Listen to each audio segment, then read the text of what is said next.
16 രാജ്യങ്ങളിൽ നിന്നുള്ള 30-ലേറെ യാത്രക്കാർ. അവർ ഒട്ടകപ്പുറത്ത് മരുഭൂമിയിൽ ഒരു യാത്ര പുറപ്പെടുന്നു. ചെറിയ യാത്രയല്ല, 13 ദിവസം നീണ്ടു നിൽക്കുന്ന യാത്ര, 650 കിലോമീറ്ററിലേറെ. ആ സംഘത്തിൽ 4 മലയാളികൾ.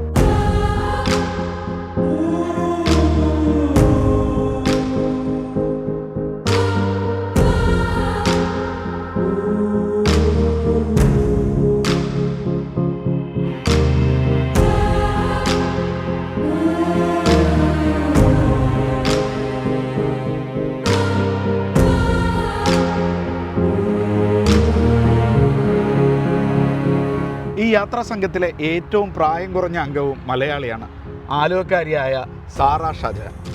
എന്തായിരുന്നു, ഇപ്പോൾ എത്ര വയസ്സായി? 16. ഓക്കെ. അപ്പോൾ എങ്ങനെയായിരുന്നു അവർ ഈ പ്രായം കുറഞ്ഞ അങ്ങനത്തെ ട്രീറ്റ് ചെയ്തതൊക്കെ?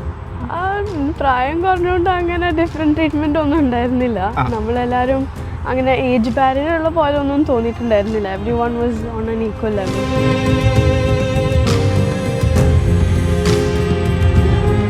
ഞാൻ സ്റ്റാർട്ട് ഓഫ് ദി ഇയർ നമ്മൾ ഹോഴ്സ് റൈഡിങ്ങിന് പോലുണ്ടായിരുന്നു. അപ്പോൾ ആ പാക്കേജ് തീർന്നിട്ടുണ്ടായിരുന്നു. അപ്പോൾ അപ്പം എൻ്റെ അടുത്ത് പറഞ്ഞിട്ടുണ്ടായിരുന്നു, അപ്പോൾ ക്യാമൽ റൈഡിങ്ങിന് പോയത് പഠിച്ചതൊക്കെ ഫ്രീ ആയിട്ടായിരുന്നു. അപ്പോൾ ഞാൻ ജസ്റ്റ് ഒന്ന് ചെക്ക് ചെയ്ത് നോക്കി ഓൺലൈൻ, അത് എപ്പോഴും ഉണ്ടോ ഇല്ലേ. അപ്പോൾ ഞാൻ അറിഞ്ഞു ഈ ക്യാമൽ ട്രാക്ക് ഇപ്പോഴും നടക്കുന്നുണ്ട്. അപ്പോൾ മെയ് തുടങ്ങി ഞാനും പോകാൻ തുടങ്ങി ഈ ട്രെയിനിങ്ങിന് വേണ്ടി.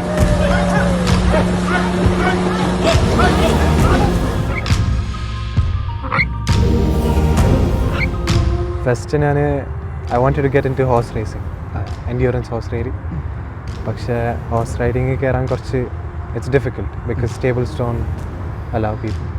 പിന്നെ ഐ സോ ഇൻസ്റ്റഗ്രാമിൽ ഒരു റീൽ ഉണ്ട് ഹംദാൻ ഹെറിറ്റേജ് ക്ലബിൻ്റെ ആയിട്ട്. So I signed up. പിന്നെ അതിനെ പറ്റിയിട്ട് കൂടുതൽ ചിന്തിച്ചില്ല. കുറച്ച് 2-3 months കഴിയുമ്പോൾ I got a email saying you are invited, come you selected. എങ്ങനെ ഉണ്ടായിരുന്നു യാത്ര? Mix feelings. ഡിഫിക്കൽട്ടായിരുന്നു, നോട്ട് ഈസി, പക്ഷേ സോ മെനി ഇമോഷൻസ്.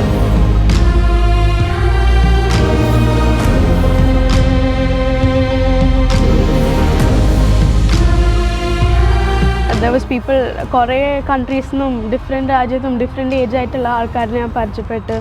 അങ്ങനെ ഏജ് ബാരിയർ ഒന്നും ഉണ്ടായിരുന്നില്ല. സോ ഈവൻ ഞാൻ 16 years old ആണെങ്കിലും ലൈക്ക് അങ്ങനെ ഒരു തോന്നിയില്ല. അവരുടെ അടുത്ത് സംസാരിക്കുമ്പോൾ എവ്രി വൺ ഒരു ഈക്വൽ പോലെ തന്നെ തോന്നി.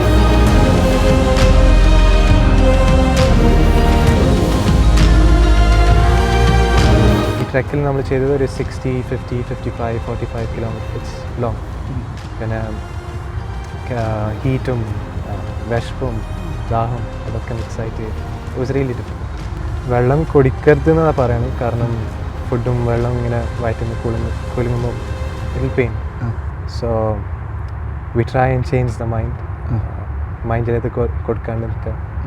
Yeah.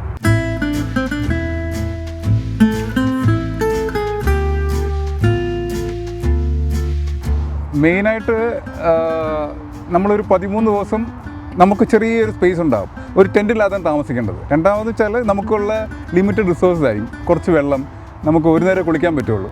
പിന്നെ ഒരു ചെറിയ സ്പേസിലായിരിക്കും നമ്മൾ കുളിമുറി എല്ലാം ചെറിയ സ്പേസിലാണ് നമ്മൾ താമസിക്കുന്ന, ചെറിയ സ്പേസ്. അപ്പോൾ നമുക്ക് ഒരു പാഠം എനിക്ക് പഠിക്കാൻ പറ്റിയത് ചെറിയ സ്ഥലത്ത് നമുക്ക് എങ്ങനെ ജീവിക്കാം എന്നാണ്. ആക്ച്വലി ഞാൻ തിരിച്ച് വന്ന് വീട്ടിൽ വന്നപ്പോഴത്തേക്ക് ഞാൻ കുളിമുറിയിൽ പോകുമ്പോഴത്തേക്ക് എനിക്കൊരു ലക്ഷറി ഫീൽ ചെയ്തു.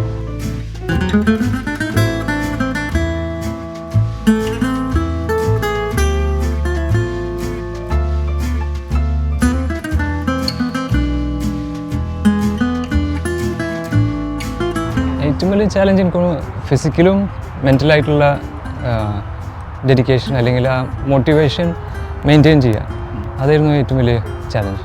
കാരണം ഫിസിക്കലി നമുക്ക് ഒരു എക്സ്റ്റെൻഡ് കഴിഞ്ഞാൽ നമുക്ക് മാനേജ് ചെയ്യാം. ബട്ട് മെൻ്റൽ മോട്ടിവേഷൻ പറഞ്ഞാൽ എല്ലാ ദിവസവും ആ യാത്ര കംപ്ലീറ്റ് ചെയ്യണം എന്നുള്ളൊരു റിമൈൻഡർ നമുക്ക് ഇടയ്ക്കിടയ്ക്ക് വേണം.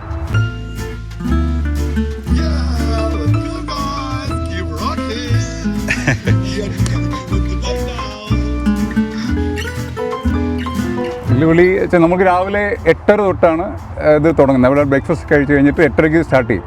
8:30 സ്റ്റാർട്ട് ചെയ്തൊരു അപ്പോൾ ആദ്യം കുറച്ച് നേരം നടന്നിട്ടാണ് നമ്മൾ പിന്നെ ഒട്ടത്തിന് മുകളിൽ കയറുന്നത്. 8:30 അതൊരു 10 മണിയാകുമ്പോൾ ബ്രേക്ക് ഉണ്ടാവും. ആ ബ്രേക്ക് കഴിഞ്ഞ് കഴിഞ്ഞാൽ പിന്നെ സ്പീഡിലായിരിക്കും നമ്മൾ പോകുക. ഒരു ലഞ്ച് വരെ ഞങ്ങൾ സ്പീഡിലായിരിക്കും പോകുക. അപ്പോൾ ഒരു ജമ്പ് ചെയ്ത് നമ്മളെ ബാക്കിന് കുറേ ഒരു സ്ട്രെയിൻ വരും. ആദ്യത്തെ ഒരു 2-3 ദിവസം ഭയങ്കര പാടായിരുന്നു. പിന്നെ അത് യൂസപ്പ് ആയി, അറിയാമല്ലോ.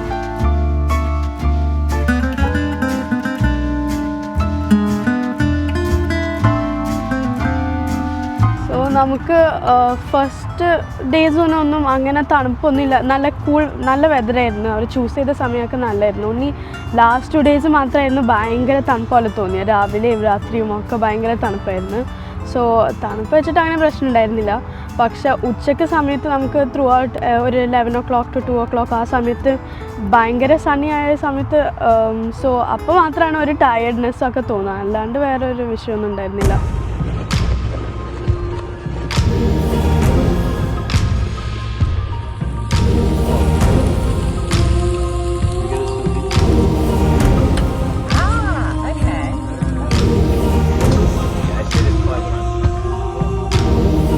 വരുന്ന വഴിക്ക് 3-4 ദിവസം തോന്നുന്നു നമ്മളൊരു ഒരു മിലിറ്ററിയുടെ ഏരിയയിൽ പോയി. അവിടെ ആക്ച്വലി നോർമൽ പീപ്പിൾ അലോഡ് അല്ല. അന്ന് നമ്മൾ നല്ല സ്പീഡിലായിരുന്നു ഓട്ടോ ഓടിച്ചത്. ഓക്കെ, അല്ല പലരും പറഞ്ഞ് നിർത്താൻ പാടില്ല. അവിടെ എഴുതിയിട്ടുണ്ടായിരുന്നു you are in the shooting range ഏരിയയിലാണ്, നമുക്ക് പാടില്ല എന്ന് പറഞ്ഞു. അത് ഒരു ഭയങ്കര ഒരു ചലഞ്ചായിട്ട് നമുക്ക് തോന്നി. ഭയങ്കര ഇതായിരുന്നു. ശരിക്കും ഒരു ആൻഷ്യൻ വേ ഓഫ് ലൈഫ് നമുക്ക് എക്സ്പീരിയൻസ് ചെയ്യാൻ പറ്റും. മനുഷ്യൻ മാറിപ്പോയിട്ടുണ്ടെങ്കിലും ഒട്ടകങ്ങളും മരുഭൂമിയൊക്കെ പഴയത് തന്നെയാണ്. മനുഷ്യനും പഴയത് തന്നെയാണ്. അപ്പോൾ ഈ പറഞ്ഞ ടൂൾസോ പിന്നെ സപ്പോർട്ടിങ് ഇതൊക്കെ ഒന്നുമില്ലെങ്കിൽ ശരിക്കും ബെയർ ഫുട്ടിൽ നമ്മൾ നടക്കുമ്പോഴേ നമുക്ക് ശരിക്കും ആ ഒരു ancient way of life feel ചെയ്യും.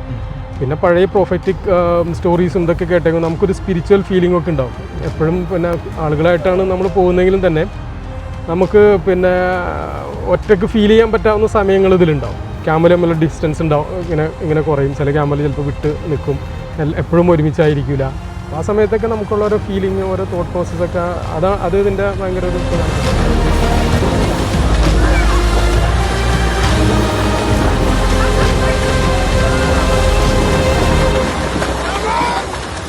ഇതിൽ ഏറ്റവും ബ്യൂട്ടിഫുൾ ആയിട്ടുള്ള പാർട്ട് എന്താണ് ഈ യാത്രയിൽ?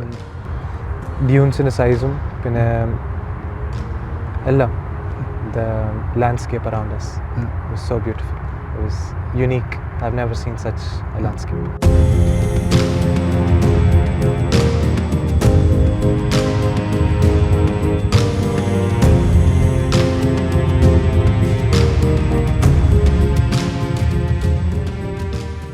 വീക്കെൻഡ് അറേബ്യയിൽ ചെറിയൊരു ഇടവേള.